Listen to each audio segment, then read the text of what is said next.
Salamat po tay dahil lagi kayong nandyan para sa akin. Basta tandaan mo, kahit na may asawa ka na, nandito pa rin ako kapag kailangan mo ng tulong o di kaya payo. Alam ko naman po yun Nakausap ko na rin pala ang asawa mo. Inulit niya sa akin ang mga pangako niya na mamahalin at aalagaan kanyang mabuti. Alam ko namang tutuparin niya ang pangako niya Oo naman po tay. Mula pagkabata kilala niyo na siya. Kilala niyo rin na mabait ang pamilya niya. Kaya nga naging panatag ng loob ko na siyang naging asawa mo Alam ko po na kaya kayo nalulungkot dahil magkakalayo na tayo. Malapit lang naman ang Maynila Kahit anong oras, pwede niyo kaming dalawin doon. Sige, kapag may oras ako pupunta ako roon Kung hindi nga lang doon natanggap sa trabaho si Kenneth, hindi talaga ako titira sa Maynila. Hindi ko kasi gusto ang buhay sa syudad Iba pa rin kasi kapag nasa probinsya. Kahit anong oras naman pwede kayong bumalik dito kung hindi niyo gusto na manirahan doon Labis na pag-aasikaso sa pamilya at kakulangan ng suporta mula sa asawa ang dahilan kung bakit napapabayaan ng babae ang kanyang sarili. Huwag sana maging dahilan ng pagbabago ng itsura ng asawa para maghanap ng ibang babae. Magandang araw, Miss Gwen, at ganun din sa masusugid na taga-subaybay ng inyong channel. Tawagin niyo na lang akong Trina. 31 na sa kasalukuyan at may 2 anak. Pareho kaming tubong Pampanga ng tatay ng mga anak ko. Mula pa noon, naging libangan ko na ang tumambay sa inyong channel. Isinasabay ko minsan sa gawaing bahay ang pakikinig. Nainganyo na rin akong sumulat dahil may naging karanasan din akong kahalintulad ng mga pangyayari sa mga sender nyo. Sana po magustuhan din ng kapwa ko taga-subaybay ang ibabahagi kong kwento. Kumusta na pakiramdam mo? Ayos na naman. Ang baby natin. Kinuha na nurse para paliguan. Nakausap mo na ang mga magulang natin? Oo, kanina. Tuwan-tuwa nga sila Sabi ko lalabas na tayo kaya sa bahay na lang sila dumalaw. Siguradong tuwang-tuwa ang mga magulang mo dahil unang apo nila, tapos lalaki pa. Nagpaplano na nga ng binyag. Sabi ko kailangan pa natin pag-ipunan. Sila na lang daw ang bahala sa gagastusin. Nakakatuwa talaga ang mga magulang mo. Hintayin mo na makita nila ang anak natin. Baka hindi na natin mahawakan kahit sandali. Parang nai-imagine ko na nga ang mga reaksyon nila. Baka makigulo rin ng mga magulang mo. Malamang. Papatalo ba naman sila? Oo nga. Siguradong magkakagulo na sa bahay natin yan. Teka lang. Nagugutom ka ba? Hindi ako nakakaramdam ng gutom Sasabihan na lang kita. Parang inaantok pa ako. Di matulog ka na muna. Ako na ang bahala sa baby natin. Gaya ng inaasahan namin ni Kenneth, pagdating ng pamilya namin naging masaya at magulo ang bahay namin. Sila na rin ang nagplano ng tungkol sa binyag. Napagkasunduan nga na sa probinsya namin sa Pampanga ganapin para makadalo lahat ng kamag-anak at kaibigan namin. Makalipas nga ang 1 taon muli ako nagbuntis. Babae naman ang naging anak namin.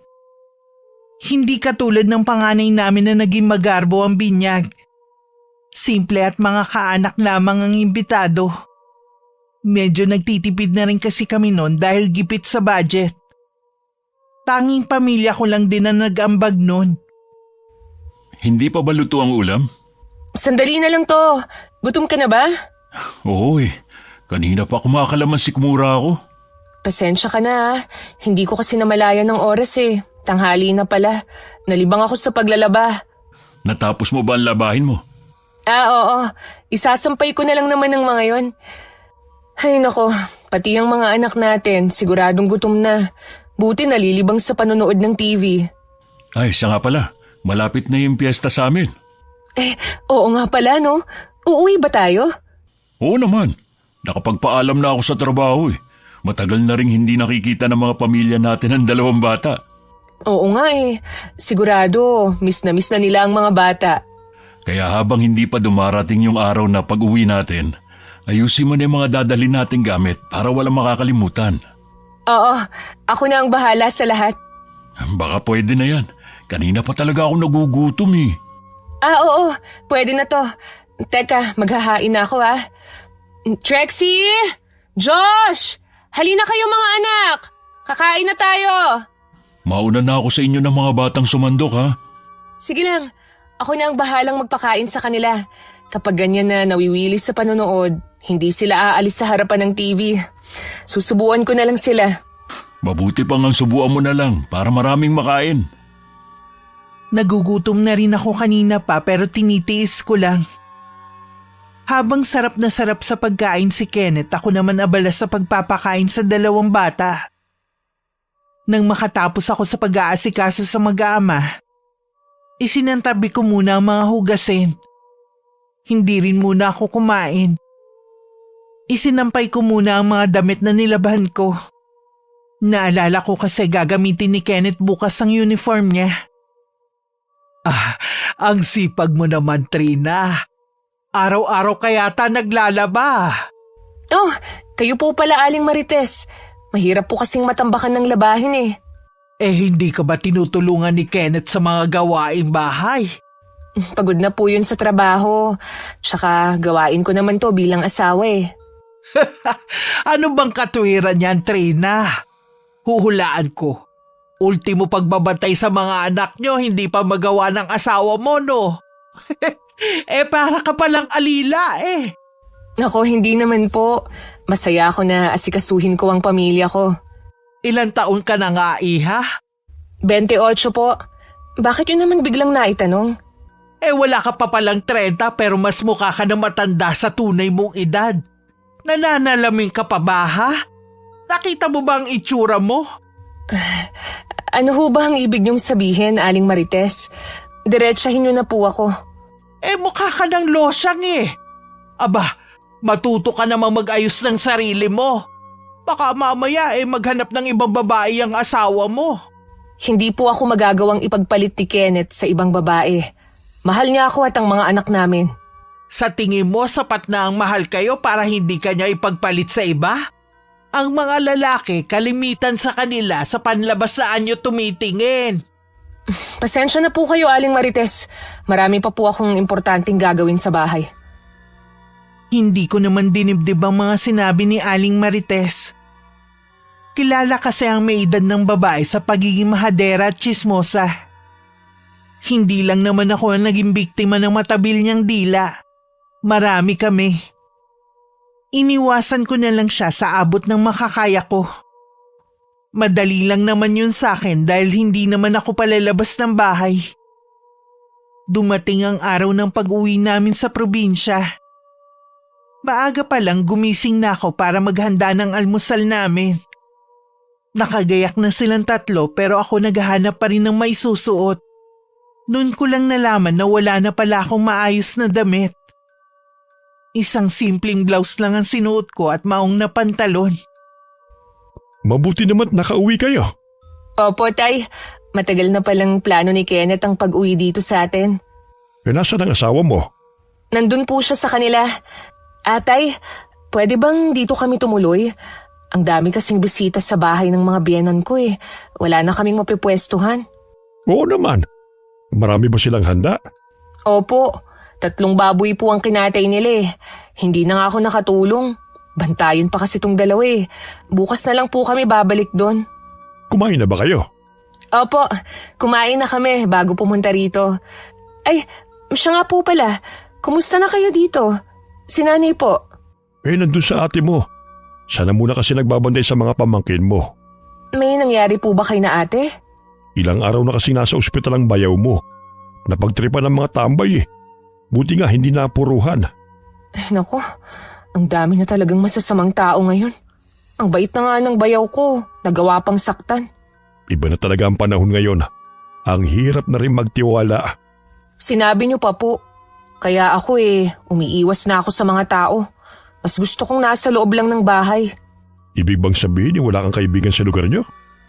Busy ho kasi ako sa pag-aasikaso sa mag-aama ko eh. Wala na akong oras para makipagkaibigan. Baka naman napapabayaan mo ng sarili mo ha. dapat bigyan mo rin ng panahon ng sarili mo. Mula po nung mag-asawa ako, priority ko na ang pamilya at hindi ang sarili ko. O sige, ikaw na nga ang bahala. Nakikita ko naman na masaya ka eh. Sobrang saya ko po, Tay. Wala na akong mahihiling pa. Sandali ako nagpahinga sa pag-aalaga sa mga anak ko. Si tatay at ang isa kong kapatid muna kasi ang nagbantay sa kanila. Noon ko lang naramdaman ng matinding pagod, kaya hindi ko na malaya na makakatulog ako. Madilim na sa labas na magising ako. Narinig ko ang masayang kwentuhan sa sala kaya lumabas na ako. Nandun ang isa ko pang kapatid na babae na sumunod sa akin, si Emmy. Masaya yata ang pinag-uusapan niyo, ha? Ate, kanina ka pa namin hinihintay na magising eh. Totoo nga palang sinabi ni na Kuya Peter sa'yo. Na ano naman? Namukha ka ng losyang. Ang tanda mo na ring tingnan. Emmy, ngayon lamang umuwi ang ate mo kung ano na yung sinasabi mo. Totoo naman tayo ang sinasabi ko eh. Bata pa si ate pero mukha na siyang matanda dahil losyang na. Hindi ka ba talaga titigil ha? Hayaan niyo na lang po, Tay. Baka nagbibiro lang si Emmy. Mabuti pa humingi ka ng sorry sa ate mo. Hindi na po kailangan. Para yun lang eh. Maliit na bagay lang naman po yan. Pasensya ka na ate ha. Joke lang naman yun eh. Okay lang. Tumatanggap naman ako ng biro eh. O, Tay. Umiti na kayo. Masyado naman kayong seryoso eh. Mabuti pa maghain ka na ng hapunan, Emmy. Sigurado na gutom na ang ate at mga pamangkin mo. Walang imik na sumunod si Emmy. Nasundan ko pa ng tingin ng kapatid ko. Si Itay naman umiwas ng tingin sa akin at ibinaling na lang ang mga mata sa mga apo. Kinabukasan naman maaga kaming sinundo ni Kenneth papunta sa kanila. Sa tanghali naman pupunta sina tatay at iba kong kapatid. Masaya naman ang piyesta. Yun nga lang hindi man lang ako nakatulong sa pagliligpit. Pasensya na kung hindi man lang ako nakatulong sa pamilya mo, ha. Nakakahiya tuloy. Ayos lang. Naiintindihan ka naman ni nanay. At saka meron naman silang inupahan na magliligpit eh. Siya nga pala. Hindi pa rin nagbago ang mga kaibigan mo, ha. Lalo na si Christina. Parang hindi tumanda. Gumanda pa lalo. Di ba, dalawa rin ang anak niya? Maalaga kasi sa sarili.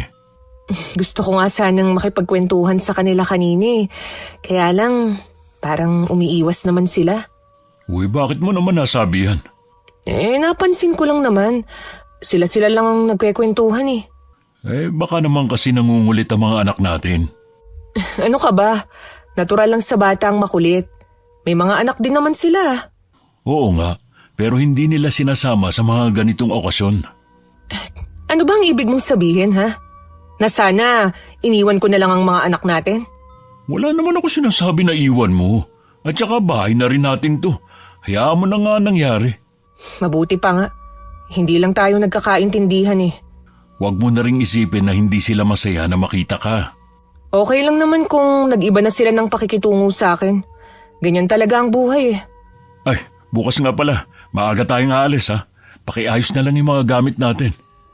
Kenneth, pwede bang dun muna ako kay na tatay?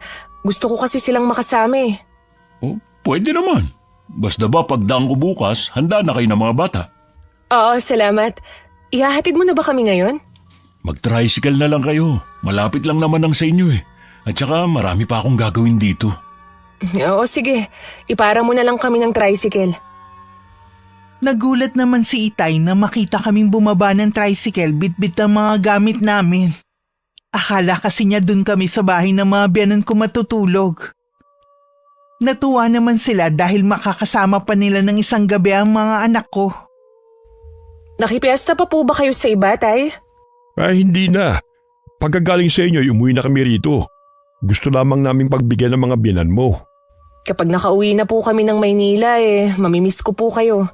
Parang bitin ng 2 araw eh. Kami rin naman eh. Mamimiss ko lalo ang mga apo ko. Magiging tahimik na naman ang bahay na ito. Kung malapit lang po sana kami, kahit araw-araw kaming uuwi. Kaya lang mahal din ang pamasahe at saka ang mga bilihin. Umuupa lang din kami ng bahay. Wala bang pwedeng pasukan si Kenneth dito sa malapit sa atin? Meron naman po. Kaya lang mas malaki pa rin ang sahod niya sa Maynila. Ang presyo ng mga bilihin dito halos kapantay na lang din. Sa bagay nga. Pero kung may makukuha sana siya, mas maigi kung dito na lamang kayo.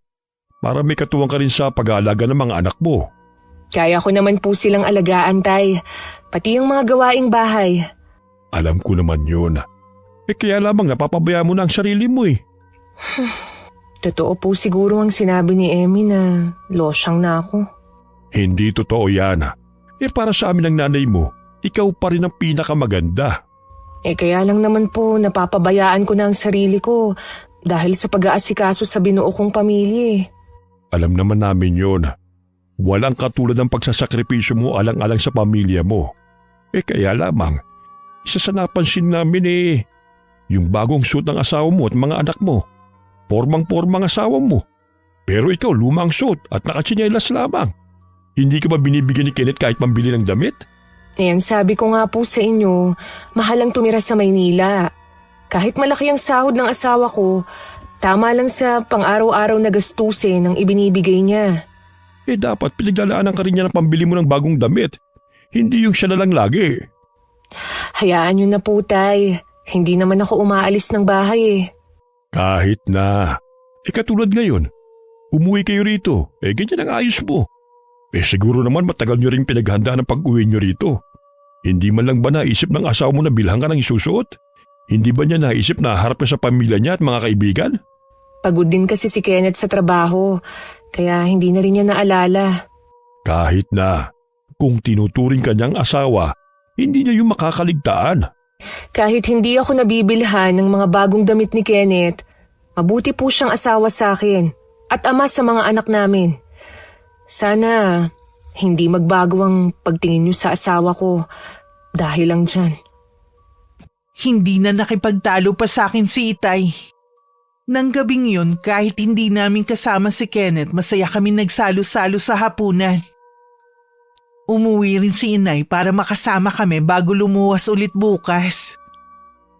Kinabukasan habang nasa kusina kami ni Inay, nasa labas naman si Itay. Siya na lang daw ang mag-aabang sa pagdating ni Kenneth. Nag-aagaw liwanag pa lang dumating na ang asawa ko kasama ang pinsan. Sakay sila ng tricycle ng huli na siyang maghahatid sa amin sa sakayan paluwas. Handa na po ba mag-iina ko, Tay? Oo, kanina pa. Kenneth, pwede ba kitang makausap kahit sandali lamang? Sige po, Tay.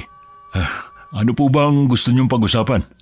Mula na magpakasal kayo ni Trina, malaki nang nakita naming pagbabago sa kanya, lalo na sa itsura niya. Nag-aalala lang ako na baka ipagpalit mo siya sa ibang babae. Naku, malabo po yan. Mahal ko si Trina at ang mga anak namin. Hindi ko magagawang magloko. Malaki ang tiwala ko sa iyo. Sana wag mong sirain. Hindi ko po gagawin yon, Tatay Ruben. Kung ano ang pangako ko sa inyo noon, tinutupad ko pa rin hanggang ngayon. Narinig ko kasi kahapon ang usapan niyo ng mga barkada mo. Nag-aalala lamang ako na baka madala ka sa panunukso nila. Nagbibiro lang sila. Alam naman nila na pamilyado na akong tao . Hinihintay ko nga na ipagtanggol mo si Trina pero nakitawa ka pa sa kanila. Pasensya na po, Tay. Medyo lasing na rin ako kahapon kaya hindi na rin makapag-isip ng maayos. Nandito na pala mag-iina mo . Mag-iingat kayo sa biyahe, ha? Inaasahan ko na hindi ka magbabago kahit anong mangyari. Makakaasa po kayo, Tatay Ruben. Isang buwan na kami nakakabalik ng Maynila nang mapansin ko ang kakaibang ikinikilos ni Kenneth. Malimit din siyang gabi na umuwi. Ang dahilan niya, lagi siya nag-o-overtime para malaki ang maipon namin. Ni minsan hindi ko siya pinagdudahan sa ginagawa niya. Nang araw na yon maaga siyang umuwi na ipinagtataka ko. Dumiretso siya agad sa kwarto namin at kinuha may kalakihang bag. Mas lalo akong nagulat at naguluhan na rin sa mga sunod niyang sinabi. Ha? Uuwi tayo ng probinsya? Ako lang ang uuwi. Babalik din naman ako agad .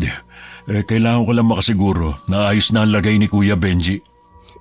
Kailangan ba talaga na Umuwi ka pa? Pwede mo namang tawagan na lang sa cellphone yung isa mong kapatid eh. Mas gusto ko nga kasing makasiguro na ayos lang siya sa nangyaring aksidente. Sumama na lang kaya kami ng mga bata. Huwag na. Magiging abala lang kayo sa akin. Ano? Yun lang ba ang tingin mo sa amin ng mga anak mo? Malaking abala lang sa'yo. Ay, ang ibig ko sabihin, imbis na nakatuon lang ang atensyon ko sa kapatid ko, iintindihin ko pa kayo. Mabuti sana kung malalaki na ang mga anak natin, pareho pang alagain.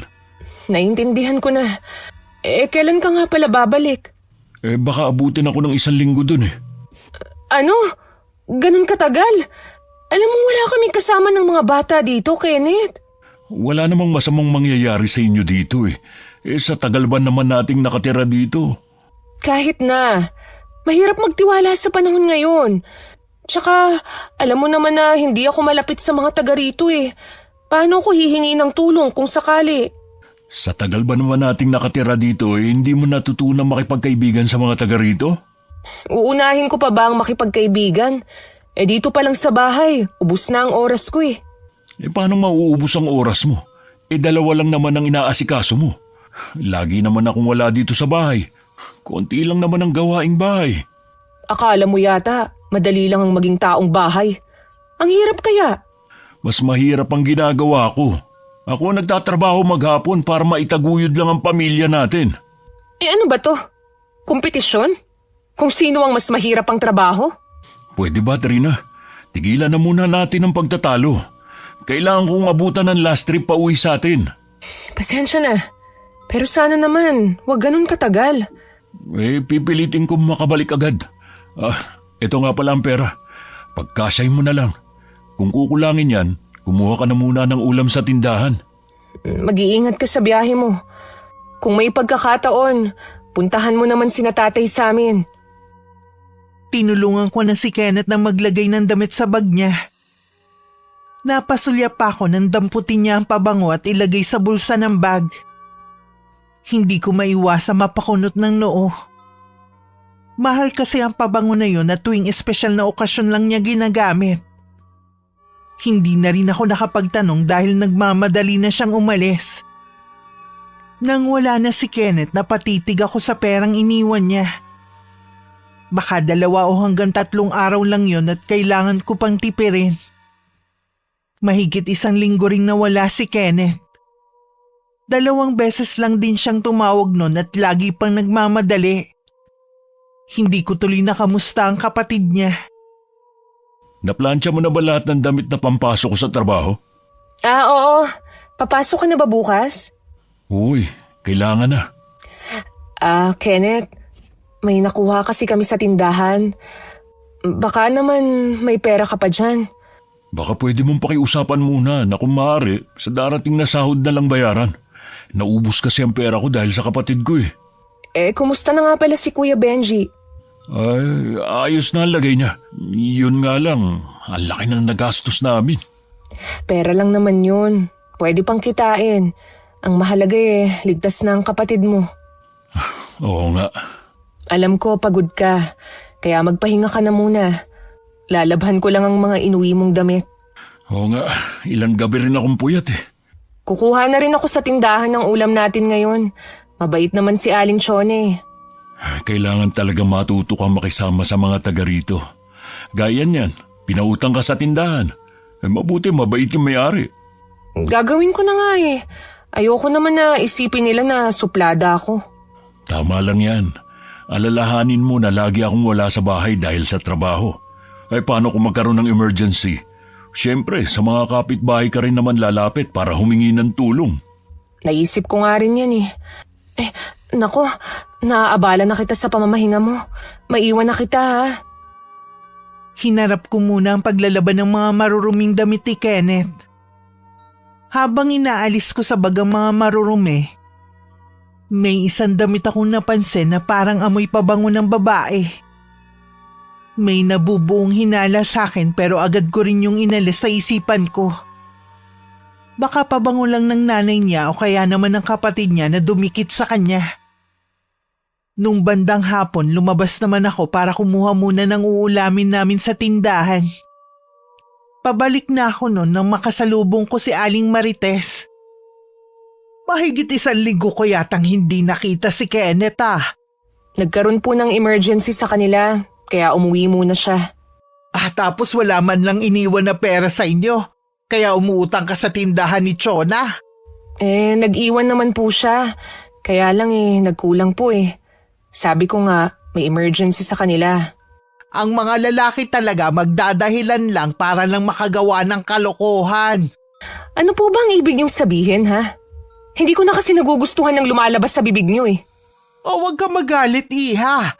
Sa maniwala ka man o sa hindi, nagmamalasakit ako sa'yo. Pasensya na po, Aling Marites, ha? Pero hindi ko kailangan ng pagmamalasakit niyo kung sisirain niyo lang ang pamilya ko. Buti sana kung hindi kayo kilala sa pagiging tsismosa sa lugar na ito. Madali lang kasing manghusga ang mga tao kahit hindi naman nila ako lubusang kilala. Kung wala na kayong sasabihin, aalis na ho ako. Kailangan ko pa kasing magluto ng hapunan namin. Sadali lang, iha. May sasabihin pa ako. Ano po yun? Hindi ako sisira sa pamilya mo kundi ibang tao. Huwag ka sana magbulag-bulagan sa ginagawa ng asawa mo. Sige, mauuna na rin ako, ha? Naging palaisipan sa akin ang mga sinabi ni Aling Marites. Hanggang makauwi, tulala ako. Naabutan ko namang gising na ang mga anak ko at nag-iiyakan. Bakit ngayon ka lang? Sa tindahan ka lang naman pumunta sobrang tagal mo. Nagising tuloy ako sa iyak ng mga bata. Pasensya ka na.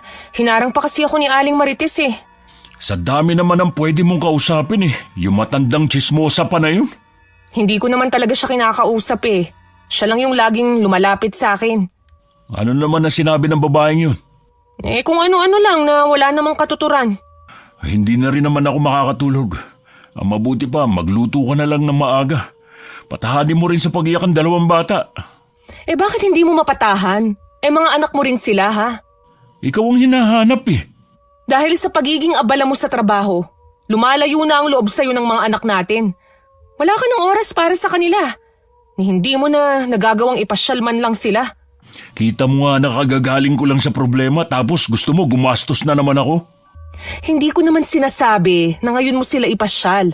Sa ibang pagkakataon sana, gaya ng dati. Ayoko mangako dahil alam mong busy ako at wala rin akong budget. Pati ba yung ipon natin na nasa iyo nagastos mo? Oo naman. Alangan naman na hindi ako maglabas ng pera. At saka ipon ko naman yun. Walang masama kung itulong sa kapatid ko. Hindi ko naman sinabi na huwag kang tumulong. Pero sana naman, Kenneth, magtira ka kahit konti. Wala na tayong magagawa, naubos na Hindi man lang kami nakinabang ng mga anak mo. Mag-iipon na lang uli ako. Wala naman ako nagawa kahit nakakaramdam ako ng panlulumo. Hindi man lang kasi sinabi ni Kenneth na balak niyang gastusin ang naipon niya. Akala ko kasi iniipon niya yun para sa kinabukasan ng mga anak namin. Nang mga sumunod na araw, lagi na namang ginagabi sa pag-uwi si Kenneth. Dahilan niya overtime sa trabaho para mabilis daw siyang makaipon. Ang hindi niya alam sa tuwing gabing umuwi siya may mga matang nakasubaybay sa kanya. Naku! Ay, tinakot niyo naman ako, Aling Marites. Akala ko kung sino na yung biglang lumabas sa dilim Masyado ka naman palang matatakotin, iho. Kahit naman kasi sino magugulat sa inyo.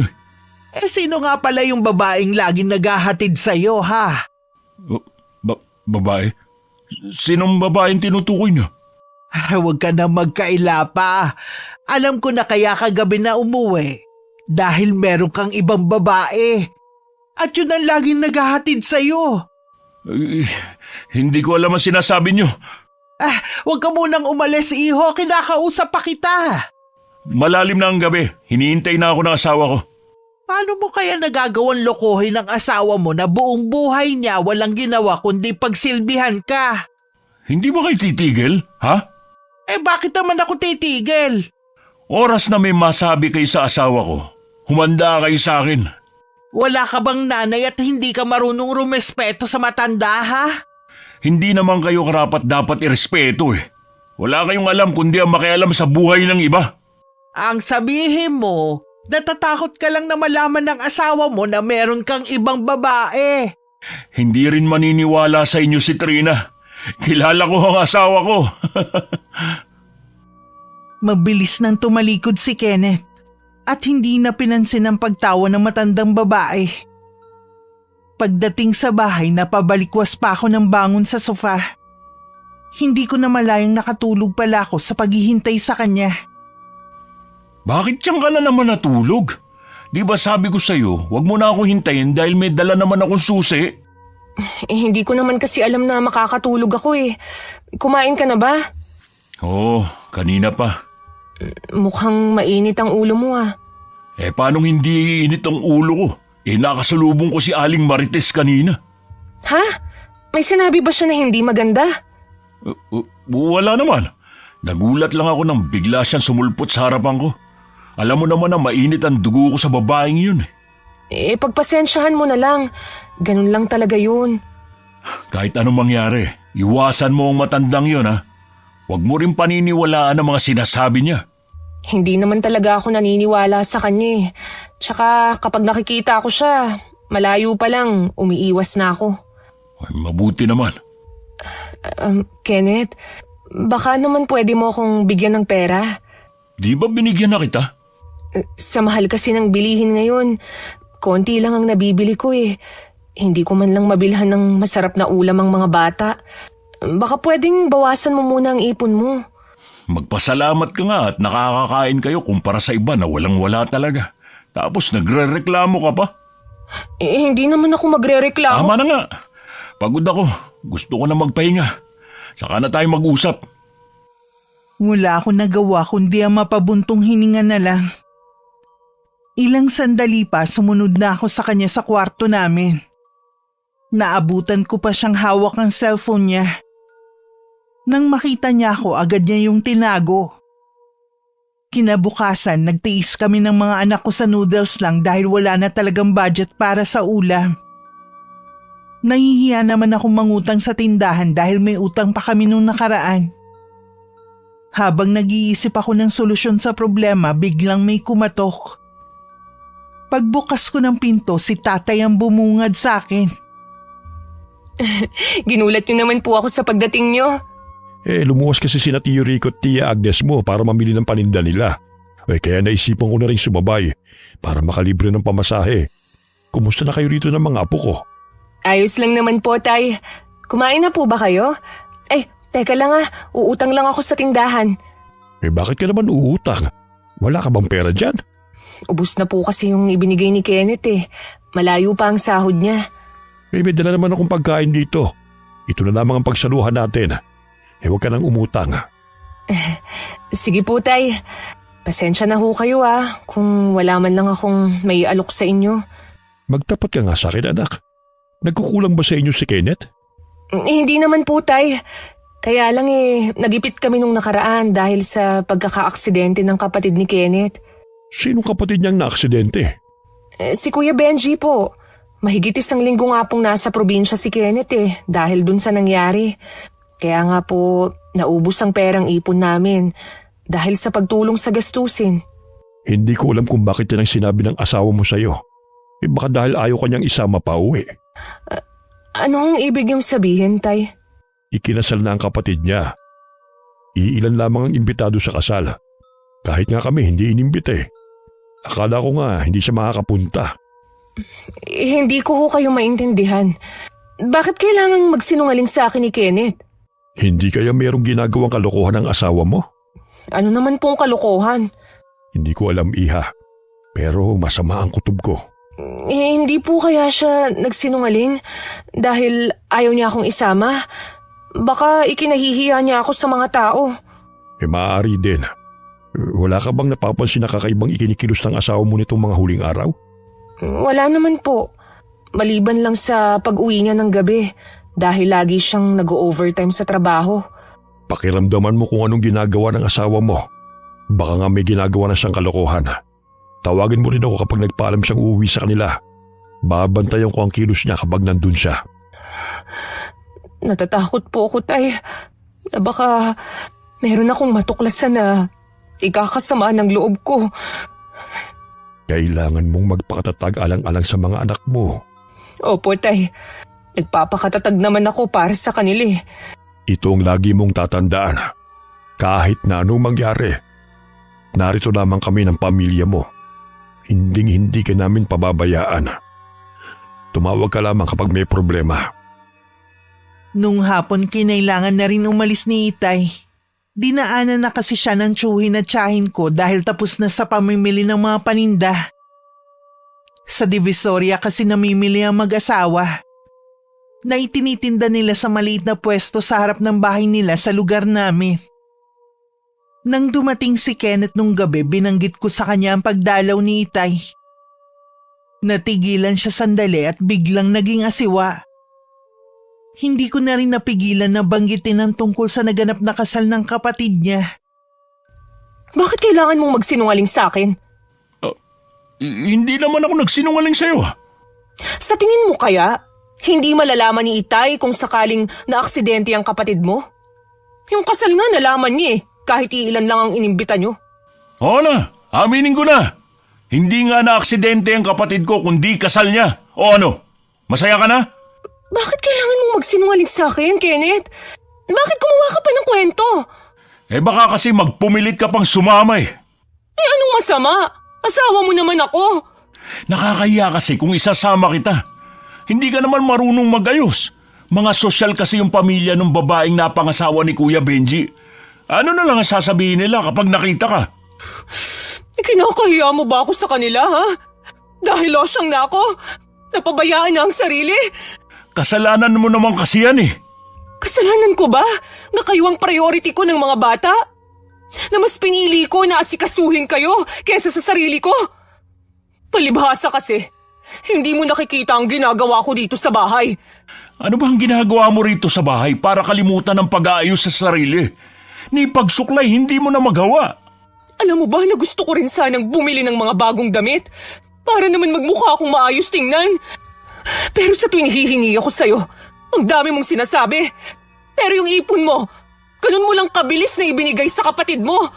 No ngayon, ako naman ang naghahanap buhay sa atin. Kaya karapatan ko kung kanino ko ibibigay ang pera ko. Kenneth, hindi mo man lang ba ako pinahahalagahan bilang asawa mo, ha?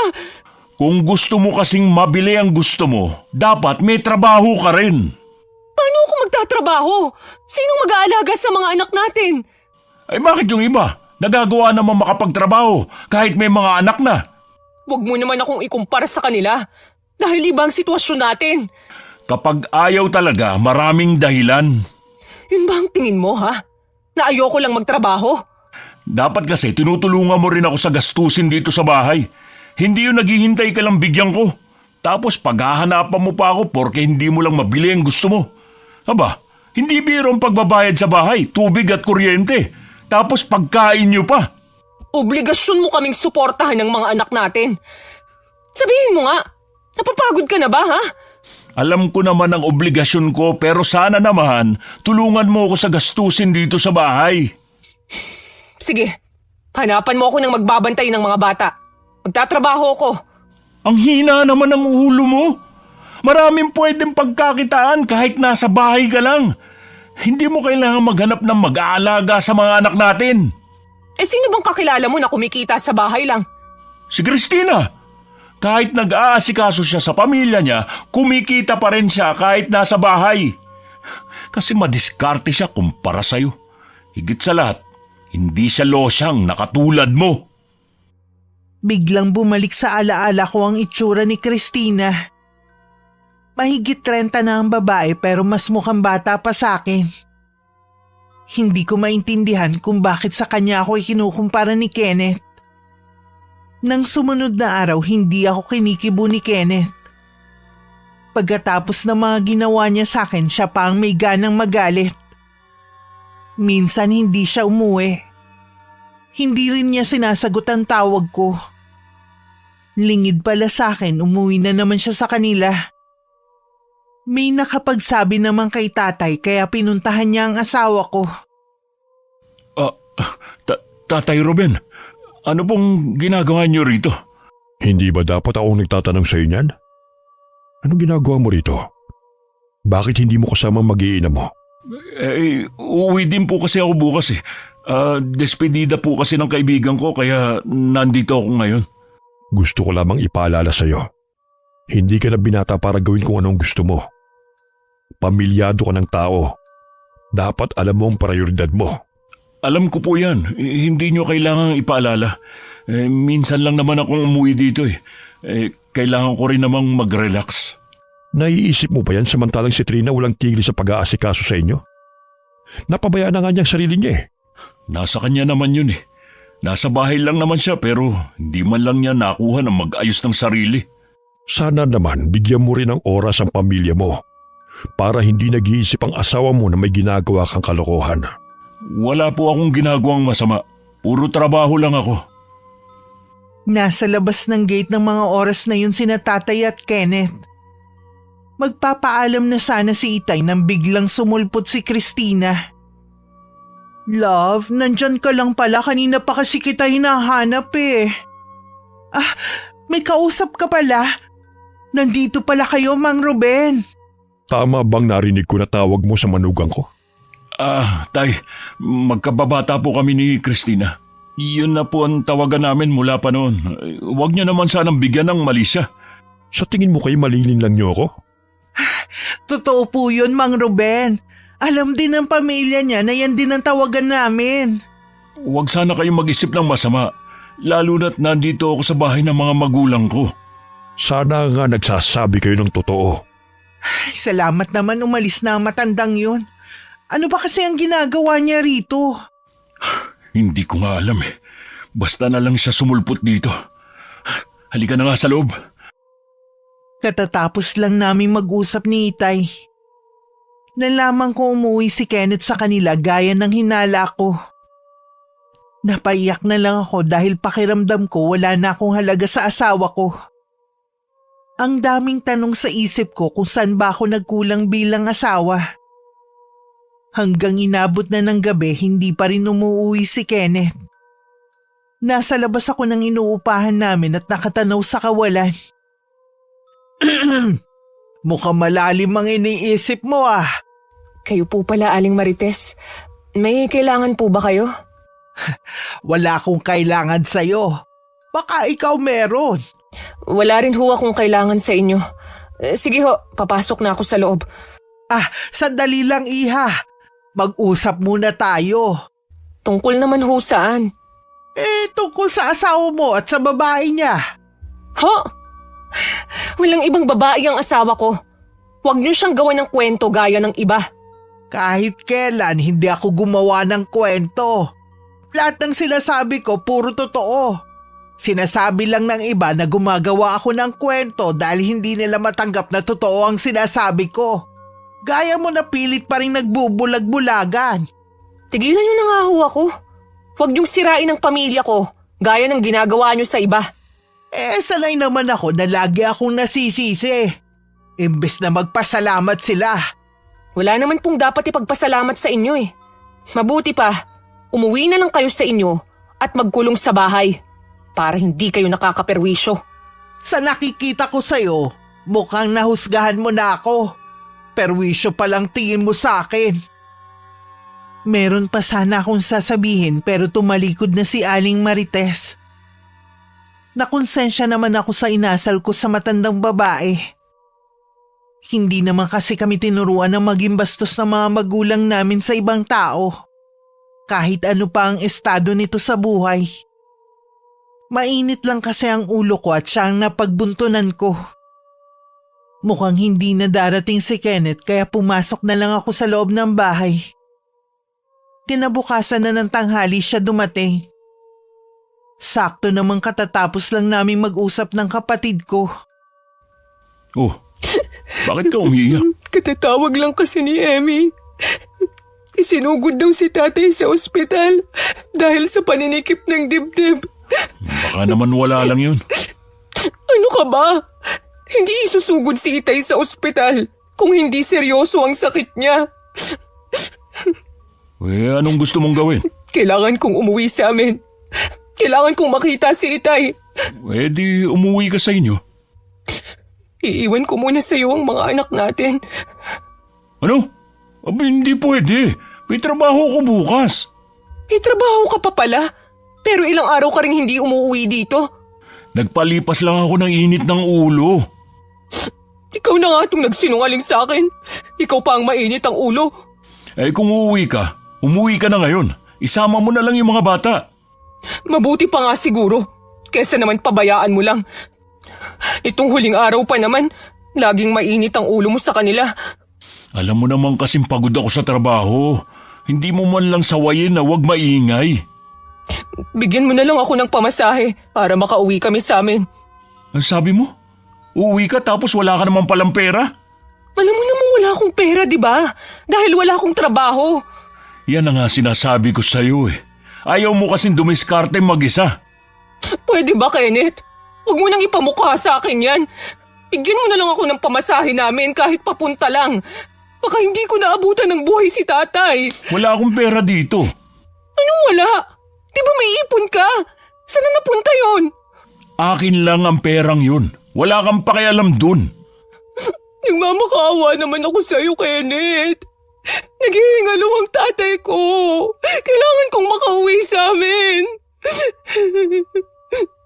Ang ingay mo naman.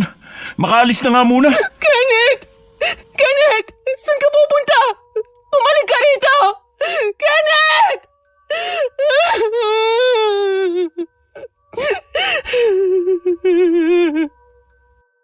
Napaiyak na lang ako pero agad ko ding pinigil dahil nag-iiyakan na rin ang mga anak ko. Niyakap ko na lang sila para tumahan. Nang mga oras na yon, abala si Kenneth sa pagtipa sa cellphone niya habang naglalakad palabas ng eskinita. Mababangga sana siya sa taong bigla na lang sumulpot kung hindi siya tumigil sa paghakbang niya. Eh, Pambi, kayo na naman. Oh, kararating mo lang eh. Aalis ka na naman. Eh, wala kayong pakialam. Napakabait na nga ng asawa mo, nagagawa mo pa siyang lokohin. Madali lang namang solusyonan ang problema kung sa tingin mo, napapabayaan na niya ang sarili. Hindi ko kailangan ng opinyon nyo. Sa kanya nyo na lang sabihin yan. Baka karmahin ka sa ginagawa mo. Ngayon ka lang masaya pero darating ang panahon. Babalik sa'yo ang ginawa mo. Ninyo ng babae mo kay Trina. Talagang inuubos mo ang pasensya ko, ha? Ha? Bastos ka talaga! Walang galang! Bakit mo ako tinulak? Tama lang yan sa'yo. Masyado kang pakialamera. Pagbabayaran mo ang ginawa mong to sa akin. Hindi ako nagpapatawad basta-basta. Wala akong pakialam sa sinasabi mo. Lalo mong sinira ang araw ko. Ambang itutulak ulit ni Kenneth ang matandang babae sa tangka nitong bumangon nang matigilan siya. Noon niya lang napansin na marami ng tao sa paligid. Hindi maganda ang tingin sa kanya ng mga yon. Mukhang nakita ang ginawa niyang pagtulak sa matanda. Sinulyapan niya muna si Aling Marites bago mabilis na umalis. Nakarating naman sa akin ang ginawa ni Kenneth at hindi ko yun nagustuhan. Kahit ganun si Aling Marites, wala siyang karapatan na saktan yun. Dala ang mga anak ko, pumunta ako sa bahay niya na malapit na sa may labasan. Akmang kakatok pa lang ako nang biglang bumukas ang pinto. Hayaan mo munang maglaro sa lapag ang mga bata. Malilikot po kasi ang mga anak ko eh. Malikot talaga ang mga nasa ganyang edad. Kapag lumaki na sila, mawawala din yan. Kaya nga po pala kami nandito dahil sa ginawa ng asawa ko. Ang bilis talagang kumalat ng balita, no? Aling Marites, ako na huwang humihingi ng dispensa sa ginawa niya. Hindi naman siya ganun dati eh. Baka pagod lang siya sa trabaho. Ganon ang totoo niyang ugali. Hindi na lang niya maitago. Bago ho kami magpakasal, kilala na namin ang isa't isa. Kaya alam kong merong dahilan ng pagbabago niya. Eh handa ka naman ba kung sakali na malaman ang dahilan ng pagbabago niya? Kahit hindi ho siguro ako handa, wala naman akong magagawa kung dumating man ang sandaling yun eh. Hindi mo kailangan humingi na despensa sa akin dahil asawa mo naman ang may atraso sa akin eh. Ayoko lang po kasi na merong nakakaaway ang asawa ko. Palalampasin ko ang ginawa niya alang-alang sa'yo at sa mga anak ninyo. Salamat po sa inyo. Aalis na rin ho kami. Sandali lang iha. Bakit ho?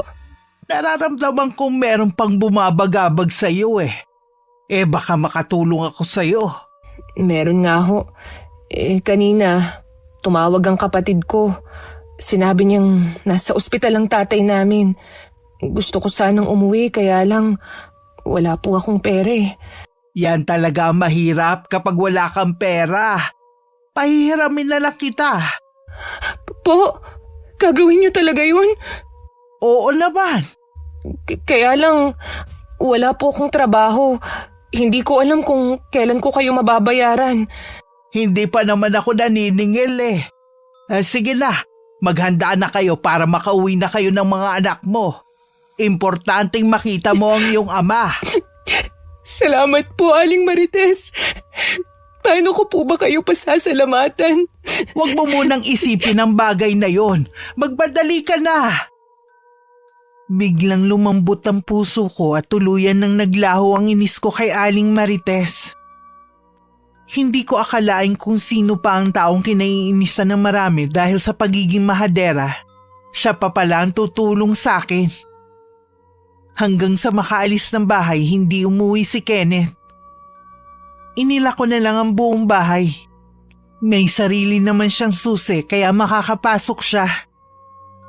Lingid sa akin dahil sa biglang pag-alis nito kanina. Hindi nadala ang susi na nasa bag niya. Trina! Ano ba? Buksan mo yung pinto! Kanina pa ako nilalamok dito! Huwag mong ubusin ang pasensya ko! Ay, sino bang... Oh, Kenneth, ikaw lang pala ang maingay dyan eh. Pasensya na po kayo, Mang Tino. Ayaw po kasi akong pagbuksan ng asawa ko eh. Wala kasing tao dyan. Ho? Bukas po ang ilaw ah. Baka nakalimutan lang patayin ng asawa mo. Kanina kasi nagmamadali silang umalis ng mga anak niyo eh. May dala silang malaking bag. Alam niyo po ba kung saan sila nagpunta? Tinatanong ko nga kung saan sila pupunta. Ang sabi, uuwi sa kanila dahil nasa ospital ang ama. Ganun po ba? Hindi mo pala alam? Hindi po eh. Pupuntahan ko na lang po yung may-ari ng bahay para manghiram ng susi. Naiinis naman naglakad palayo si Kenneth. Makailang beses din niyang sinipa ang bato sa dinadaanan. Malayo-layo pa naman ang bahay ng may-ari ng inuupahan namin. Pagdating doon, nalaman niyang wala ang buong pamilya at nasa bakasyon. Buwisit talaga. Kapag minamalas ka nga naman, hindi pa naman ako pwede makipagkita kay Christina. Lalo na umuwi dun sa amin. Mabuti na lang hindi nagligalig ang mga anak ko sa bus. Mabilis din ang naging biyahe namin. Umuwi muna ako sa bahay para iwan ang mga bata sa kapatid ko. Pagdating sa ospital, naroon si Inay at isa ko pang kapatid. Gising na rin ng mga sandaling yun si Itay. Kumusta na po kayo, Tay? Okay na ako. Bakit ka pa umuwi? Sabi ko sa nanay mo na tawagan ka uli para hindi ka na pumunta rito. Nasa biyahe na po kami nun. Sigurado ba kayong okay na kayo? Oo naman. Makakalabas na nga ako bukas eh. Okay naman kasi lahat ng laboratory test ko. Ay, salamat naman. Sabi ko sa inyo eh, tigilan nyo na ang paninigarilyo nyo. Yan din nga sabi ng nanay mo at mga kapatid mo eh. Tay, may sinabi po pala si nanay kaninang pagdating ko. Meron daw kayong sasabihin? Oo, iha. Yun din sigurong dahilan kung bakit sumikip ang dibdib ko. Dahil sa sama ng loob. Pakiramdam ko, trinaydor tayo ng buong pamilya nila. Ano po ba ang ibig niyong sabihin? Nung una nagkahinala na ako. Kaya nang malaman ko na nasa kanila na naman si Kenneth, pinuntahan ko sila. Sa harapan ng pamilya ng asawa mo, kitang-kita kong paglalambingan nila. Kahit na sino mararamdaman na may relasyon sila.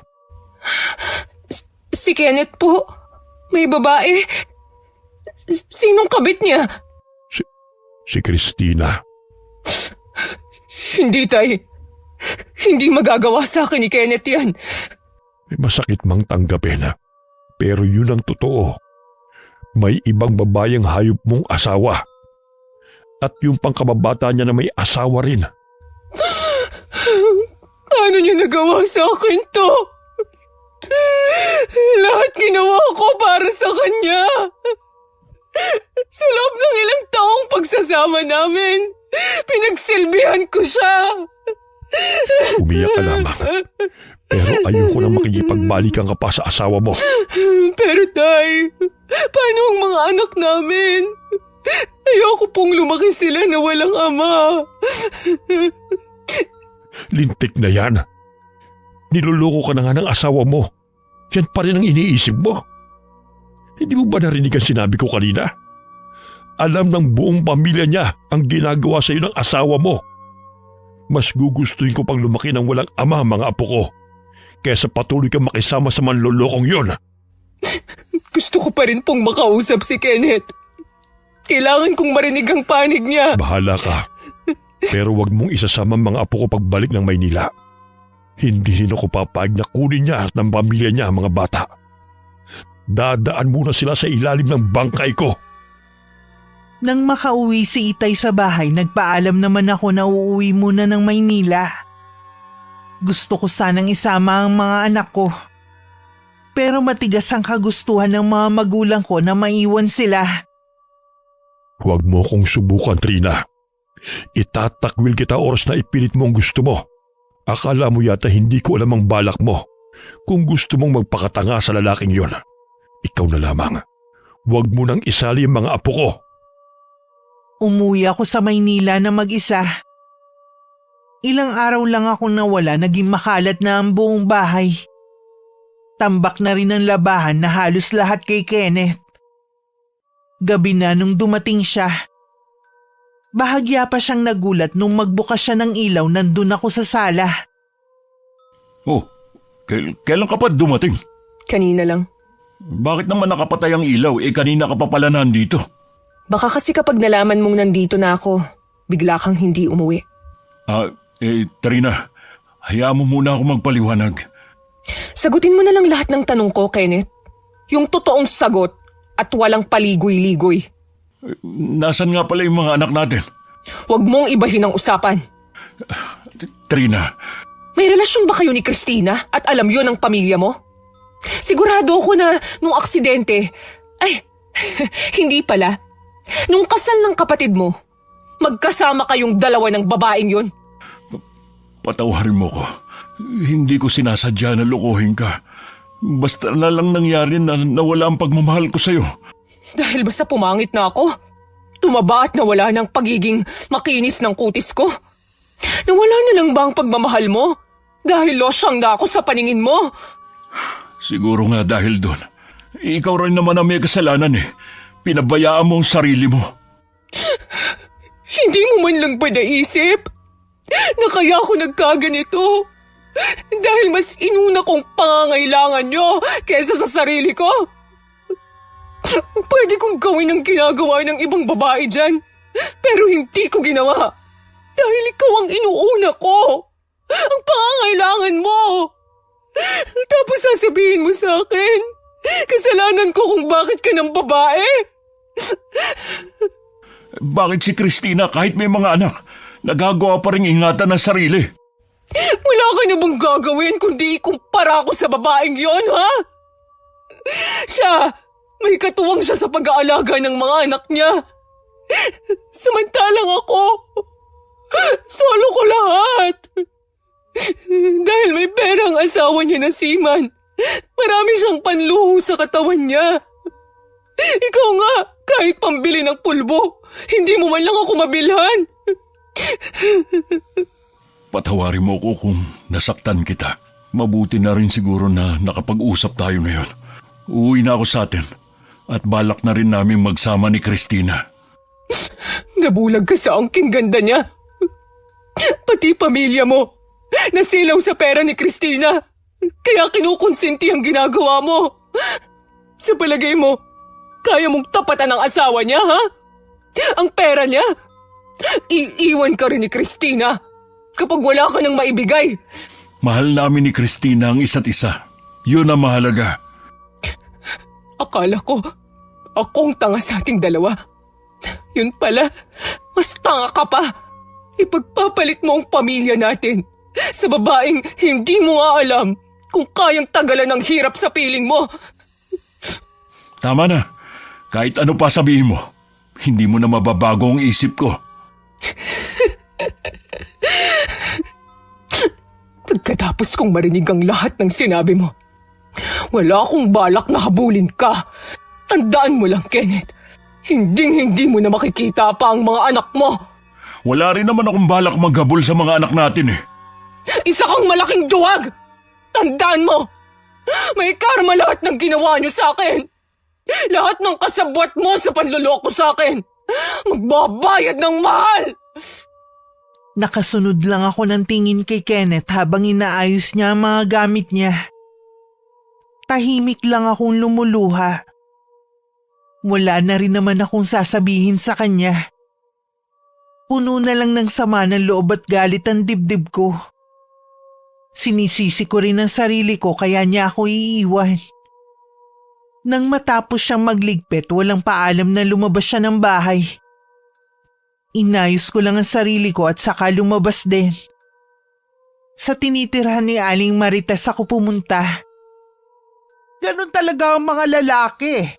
Hindi makontento sa iisang babae. Madaling magpatukso. Gusto kong gumanti sa lahat ng ginawa nila, Aling Marites. Pati pamilya niya, trinaydor ako. Sigurado ka ba na gusto mong gumante? Opo, hindi ko lang alam kung paano. May alam ako pero masyadong delikado. Baka pagsisihan mo. Sila nga hindi nagsisisi sa ginawa nila sa akin eh. Dapat lang silang magbayad. Aling Marites, nagmamakaawa ho ako sa inyo. Tulungan niyo ako kung paano makakaganti. Kaya kitang tulungan sa pamamagitan ng kaalaman ko sa itim na mahika. Kukulamin niyo po sila? Oo, lahat ng kasabwat ng asawa mo sa panloloko sa'yo. Gawin niyo na po. Gusto ko silang maghirap gaya ko. Kapag nasimulan ko na ang orasyon, wala nang bawian. Kahit lumuhod ka pa sa akin, hindi na natin maibabalik ang dati. Kaya kailangan mong pag-isipang mabuti. Buo na po ang desisyon kong gumanti. Kung ganon, ibigay mo sa akin lahat ng litrato ng mga taong gumawa sa'yo na masama. Salamat po, Aling Marites. Tatanawin kong malaking utang na loob ang gagawin niyong ito. Pagkatapos ng gagawin ko sa kanila, kailangan harapin mo ang bagong buhay ng buong tapang. Habang nagtatagumpay ka at umaangat, siya namang pagbulusok nila pababa. Habang nagsasagawa ng ritual si Aling Marites, tahimik ko lang pinanonood ang ginagawa niya. Nakita ko kung paano niya patakan ng kandila ang mga mukha ng nasa litrato. Habang patuloy sa pagbulong ng salitang Latin, nakita ko rin ang paglapit ng napakarami at iba't ibang insekto. Parang may isip ang mga yon na nakikinig sa kanilang Panginoon. Nang sumunod na araw, inayos ko na rin ang mga gamit namin. May lungkot akong naramdaman sa pag-alis ko sa bahay na yun na ilang taon rin naming tinirhan. Iba pa rin kapag kasama mo ang sariling pamilya. Kayo po ba walang pamilya? Meron akong anak pero may sarili na rin siyang pamilya. Hindi naman niya ako pinababayaan eh. Kaya po pala kahit hindi kayo magtrabaho, nakikita ko na maayos naman ang buhay niyo. Sana sa pagkikita natin ulit, matagumpay ka na sa buhay. Kalimutan mo na ang mga taong nanakit sa'yo. Hayaan mo ang karma ang maningil sa kanila. Opo, maghahanap na rin po ako ng trabaho para masuportahan ko ang mga anak ko. Sa kanila ko nalang ibubuhos lahat ng pagmamahal ko. Tama nga yan. Sarili at mga anak na lang muna ang mahalin mo. Mahigpit ko pang niyakap si Aling Marites. Nangako ako sa kanya na kapag may oras dadalawin ko siya. Nahuli ko pa siyang nagpunas ng luha. Hindi ako makapaniwalang sa maikling panahon naging malapit kami sa isa't isa. Sino ang mag-aakala na ang kinaiinisan ko siya pa pala ang tutulong sa akin at magiging sandalan ko? Pagdating sa amin, malugod naman akong tinanggap ng pamilya ko. Nangako sila na tutulungan ako para makabangon muli. Hindi po ba kayo pinahihirapan ng mga apo nyo? Nako hindi. Kita mo nga mula na dumating kayo. Naging masaya na uli ang bahay na ito dahil sa tawanan ng mga bata. Salamat po tay ha. Dahil kayo ang naging karamay ko para makabangon muli. Pamilya tayo, anak. Natural lamang na kami ang dadamay sa'yo. Maiba ako. Kumusta ang trabaho mo? Mabuti naman po. Wala na akong mahihiling pa. Ang sarap talaga na may sarili kang pera. Sa nakikita ko, nakalimutan mo na si Kenneth. Kinalimutan ko na po talaga siya. Mula nung piliin niya si Christina. Kung ganun hindi ka na maapektuhan kung mapag-uusapan sila. Huwag niyo pong sabihin na nakikibalita pa rin kayo sa kanila. Hindi naman ako kundi ang nanay at mga kapatid mo. Ano naman po ang nalaman niyo sa kanila? Hayun, parehong wala ng trabaho si Kenneth at Christina ngayon. Sa pagkakaalam ko po may negosyo sila. Nalugi raw kasi maluho naman yun si Christina.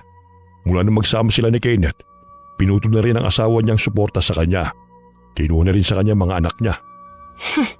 Kung ganun po pala, nag-uumpisa na ang karma sa kanila. Maghintay lang kayo, tay. May mas matindi pang mangyayari sa pamilya nila. Lagi na ako nakikibalita sa nangyayari kay Kenneth at sa pamilya niya. Natutuwa ako tuwing nalalaman ko kung gaano sila nahihirapan ngayon. Isang umaga habang papasok ako sa trabaho ko, hindi ko alam na muling magkukrusan landas namin ni Kenneth. Trina, hindi kita nakilala. Dahil ba maayos ang pananamit ko? At nakasuklay ang buhok? Ay, saan nga pala ang punta mo? Papasok sa trabaho. Saan ka nagtatrabaho ngayon? Manager ako ng isang sikat na bake shop sa bayan. Ganun ba? Ang taas naman ang posisyon mo. Bakit naman? Napag-aral naman kaming magkakapatid ang mga magulang namin. Hindi ko nga lang nagamit. Dahil mas pinili kong mag-asawa agad at maging ulirang may bahay. Natutuwa ako para sa'yo. Kumusta na nga palang mga anak natin? Nasa maayos silang lagay. Kahit wala ka sa tabi nila. Sana payagan mo kung madalaw sila. Pasensya ka na, Kenneth ha. Hindi ka na kasi welcome sa bahay namin O paano? Nagmamadali kasi ako. Teka lang, Trina. Huwag ka muna umalis. Ano pa ba ang kailangan mo? Inaabala mo na ako Baka may alam kang trabaho na pwede kong pasukan. O baka hiring kayo. Pasensya ka na. Wala akong alam. Magtanong ka na lang sa iba. Puno ng panlulumo ang mukha ni Kenneth at may nabasa din ako na panghihinayang. Kinapa ko sa dibdib ko kung meron pa akong nararamdaman sa kanya. Wala na talaga. Mabisa nga ang orasyong ginawa sa akin ni Aling Marites. Mabilis ko nakalimutan ang pagmamahal ko kay Kenneth. Hindi ko lang inaasahan na sa kabila ng ginawa niya may lakas pa siya ng loob na magpakita sa bahay namin. Si tatay ang nakaharap niya at dinig na dinig ko ang pag-uusap nila. Saan ka ba kumukuha ng kakapalan ng mukha para magpakita pa rito? Gusto ko lang pong dalawin ang mga anak ko. Bakit ngayon pa kung kaya wala ka ng trabaho? Kung gusto mo silang makita, kailangan may pang-suporta ka rin. Wala po kasi akong trabaho ngayon. Yun naman pala di umalis ka na rito. At huwag ka na magpapakita kahit na kailan. Alang-alang lang sa mga apo ko. Kaya hanggang ngayon nakatayo ka pa rin sa harapan ko. Ayoko na mawalan sila ng lolo. Wala na nga silang ama. Pati ako mawawala sa kanila. Dahil pwede kitang patayin dito mismo sa loob ng bakuran ko. Huwag niyo naman pong ipagkait sa akin ang mga anak ko. Kung kinakailangan pong paabutin natin sa korte para... Napakayabang mo. Wala ka nang pere. Akala mo may panggastos ka? Huwag mo sanang kalilimutan na ikaw ang unang nang iwan sa pamilya mo dahil sa ibang babae. May mga ebidensya kami at hanggang ngayon, nasa bahay niyo ang kabit mo. Napag-isip-isip ko na po na mali ang ginawa kong pag-iwan sa pamilya ko. Huli na ang lahat. Wala ka nang babalikan na pamilya. Hindi niyo po ako pwedeng tanggalan ng karapatan sa pamilya ko. Subukan mo ako, Kenneth. Lumabas na rin si inay at magkatulong sila na pinaalis si Kenneth. Lalo lang ako nakaramdam ng inis sa ginawa niya. Hindi na talaga niya iginalang ang mga magulang ko. Tuwing pumupunta siya, wala nang humaharap sa kanya. Kahit pa ulit-ulit siyang tumawag, wala ni isa ang lumalabas sa amin.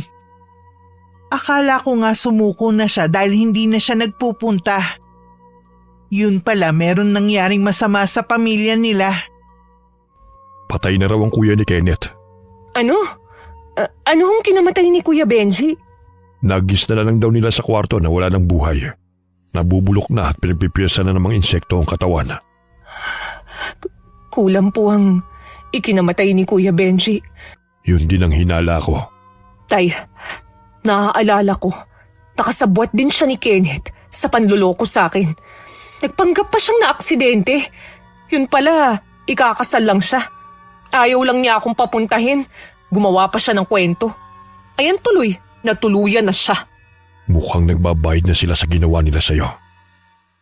Habang nakaburo lang kapatid ni Kenneth, inatake naman sa puso ang ama niya. Ilang araw na raw na masama ang pakiramdam nito dahil sa pagkamatay ng paboritong anak. Naitakbo pa naman sa ospital. Pero ilang sandali lang idineklara na rin patay. Pagkatapos ng libing ng mag-ama, hindi na makausap ang nanay ni Kenneth. Maging ito gusto na rin sumunod sa mag-ama. Para bang sunod-sunod na kamalasan ang dumating sa pamilya nila. Nagkasakit na rin si Christina. Bumangit ang balat nito at biglang bumagsak ang katawan. Sumusuka na rin to ng dugo kaya kinailangan isugod sa ospital. Ibinalik na rin siya ni Kenneth sa magulang. Dahil hindi naman niya kayang tugunan ng pagpapagamot dito. Parang isinumpa ang pamilya nila dahil sa sunod-sunod na kamalasan nila sa buhay. Habang tayo po, inuulan ng swerte. Mukhang masaya ka pa yata sa paghihirap nila. Tay, masaya lang po ako. Dahil naranasan na nila ang naramdaman ko noon. Mas matindi nga lang ang nararanasan nila. Ang balita ko pa, kinuha ng isang kapatid ang binan mo para mas maalagaan. Ibebenta na rin daw ang bahay nila. Pero wala naman daw gustong bumili dahil naniniwala ang ilan na sinumpa ang bahay na yon. Kahit sino naman po, hindi bibilhin ng bahay na naging pugad ng kasalanan.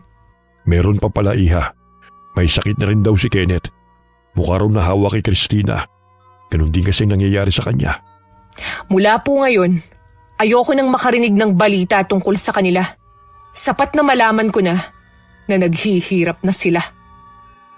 Nang mga oras na yun, nag-iisip na rin si Kenneth sa nangyayari sa kanyang pamilya. Nararamdaman niya kasi na hindi basta nagkataon lang ang lahat. May sumumpa sa kanila. Iisang pamilya lang naman ang naisip niya na gumawa nun. Maaga pa lang nang bubulahaw na siya sa amin. Hinarap naman siya ni Itay. Talaga bang wala ka na sa tamang katinuan, ha? Alam ko na kayong sumumpa sa pamilya ko. Mga lahi kayo namang kuulam. Dahan-dahan ka sa sinasabi mo. Baka ipadampot kita sa maling paratang mo. Kayo lang naman ang may matinding galit sa akin dahil sa ginawa ko sa anak nyo. Ilang beses nyo na rin akong pinagbantaan.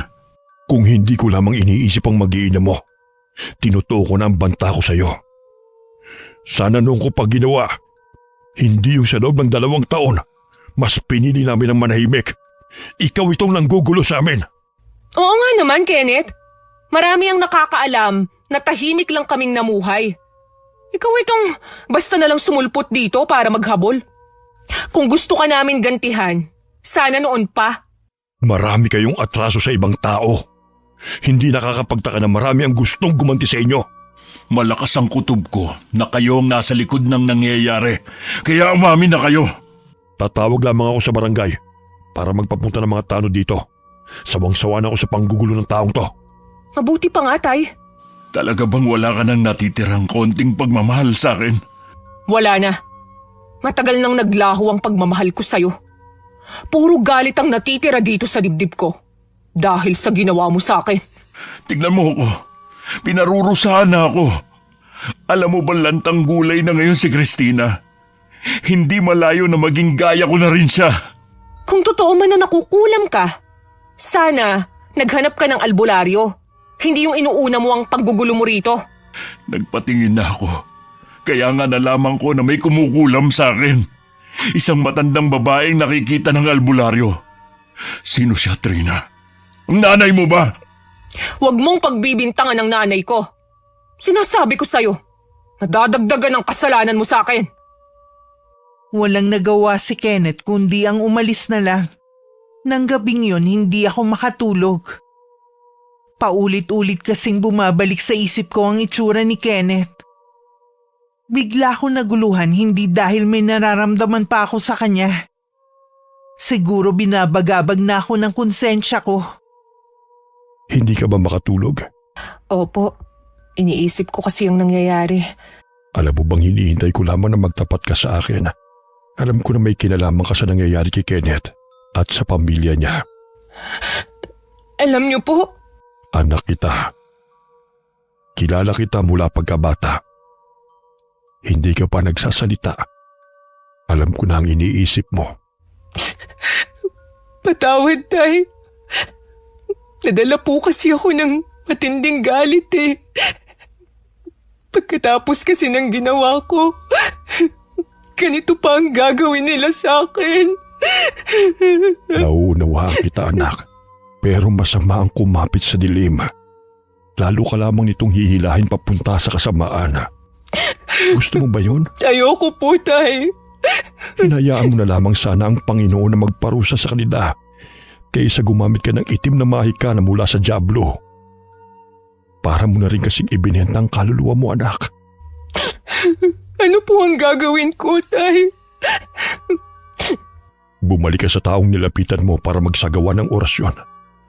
Baka pwede pa niyang bawiin ang sumpa. Hindi ko ito ginagawa para kay Kenneth.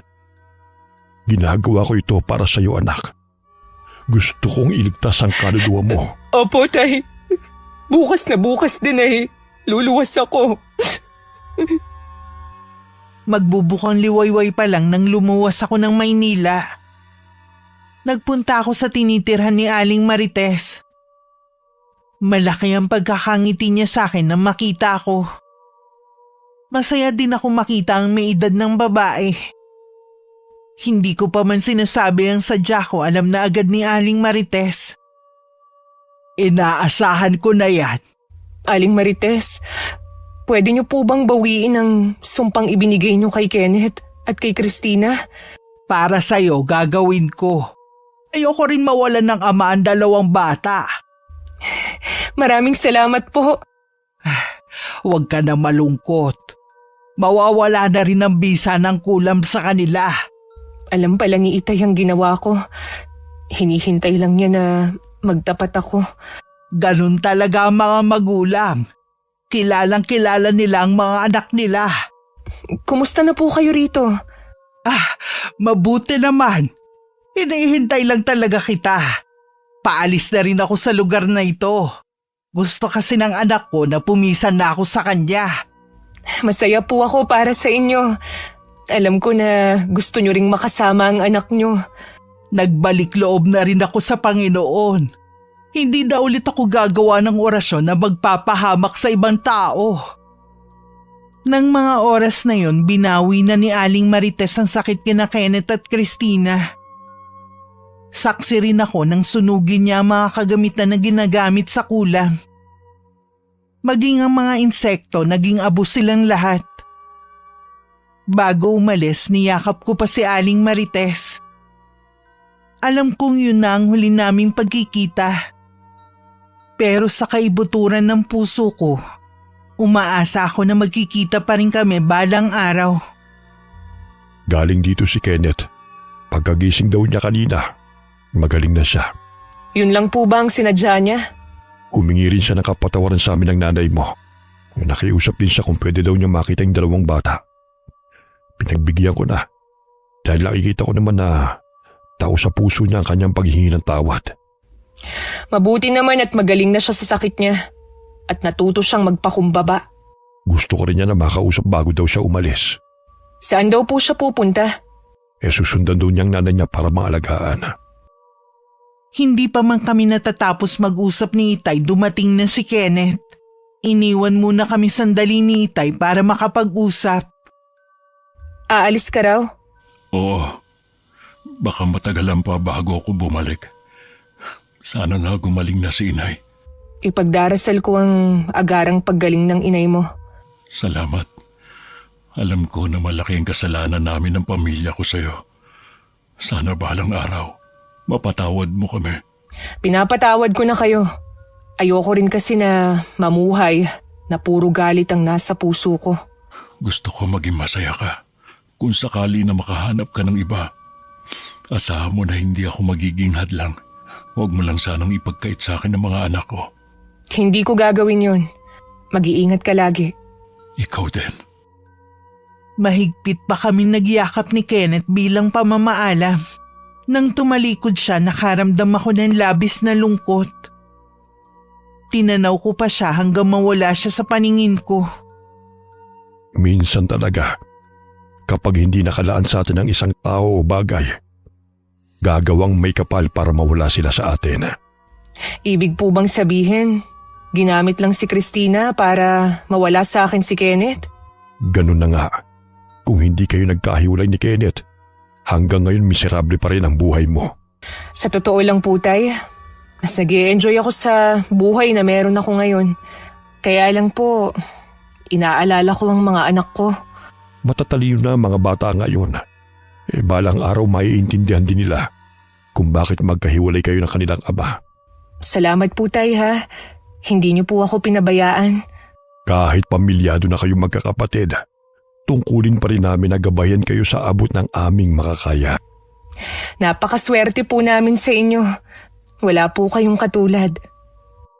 Kung hindi siguro sa pangaral ni Itay, hanggang ngayon nalulunod pa rin ako sa paghihigante. Siguro hindi pa rin nalilinawan ng isip ko na masama ang ginagawa ko. Iba talaga kapag may gabay tayo ng mga magulang.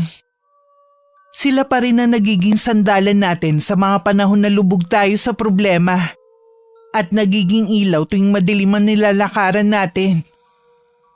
Kaya dapat lang na mahalin natin ang mga magulang natin hanggang sa huling sandali nila sa mundong ito. Dahil balang araw kung anong nilakaran nila, yun din ang tatahakin natin. Marami ako natutunan sa karanasan kong ito, Miss Gwen. Alam ko ganun din si Kenneth na masaya ng kasama ang nanay niya. Kailanman hindi magiging masaya ang isang pagsasama na bunga lamang ng mga nakaw na sandali at may mga taong nasasaktan. Sana po kapulutan ng aral ang kwento kong to. Lalo na nang may mga pamilya na pero hindi makontento sa asawa at naghahanap pa rin ng iba. Wakas. Salamat po, Tay, ha. Dahil lagi kayong nandyan para sa akin. Basta tandaan mo, kahit na may asawa ka na, nandito pa rin ako kapag kailangan mo ng tulong o di kaya payo.